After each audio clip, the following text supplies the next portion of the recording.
वेगळ्या विदर्भाच्या मुद्द्यावरून राज ठाकरेंनी राष्ट्रीय स्वयंसेवक संघाचे माजी प्रवक्ते मागो वैद्य यांच्यावर टीका केली। राज ठाकरे यांच्या या टीकेचा मागोंनी आज समाचार घेतलाय।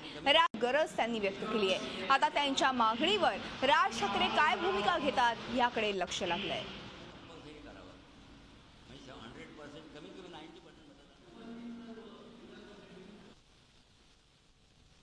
विदर्भ स्वतंत्र करा, मराठवाडा स्वतंत्र करा, काय बापाचा माल आहे?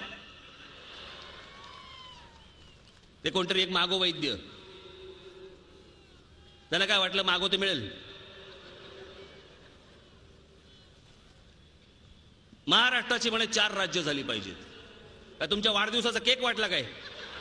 यायला कोणी यायचं आणि घेऊन जायचं आपला तुकडा आणि खात बसायचा बाका बाका बाका करून?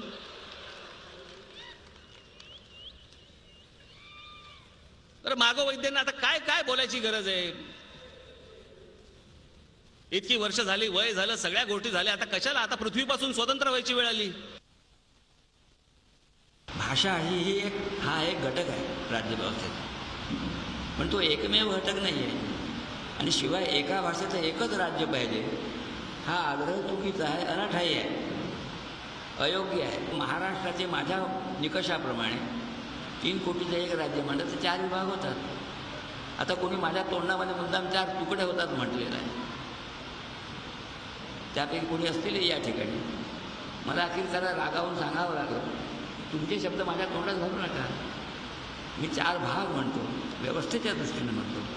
तुकड्यामध्ये तुच्छतेचा भाग आहे, माझा तुच्छतेचा भाग नाही आहे। तर विदर्भ वेगळा झाला किंवा अणे म्हणतात त्यामुळे मराठवाडा वेगळा झाला, पश्चिम महाराष्ट्र वेगळा झाला, कोकण वेगळं झालं, तशा सर्वांची भाषा मराठीच राहणार। 3 कोटीची लोकसंख्येचा निकष ठरविला तर महाराष्ट्राची 4 राज्य होतात। आता 3 कोटी ठेवायची की 2.5 कोटी ठेवायची की 2 कोटी ठेवायची की 4 कोटी ठेवायची हे आयोगाला ठरवलं।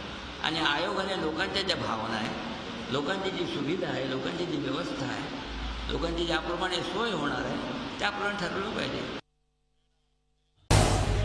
झी 24 तास रहा एक पाऊल पुढे।